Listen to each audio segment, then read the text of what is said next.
we would always do a shadow show at Nanay Kustan house. And then there are lots of kids, and then when it's moonlight, everybody's going to do hide and seek.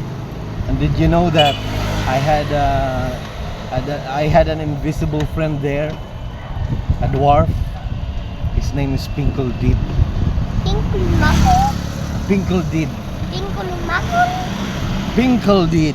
Pinkle Makul. Pinkle Did. Pinkle Makul. Pinkle Makul. No. He's a he's a goblin. Wait, But a white goblin. wait. How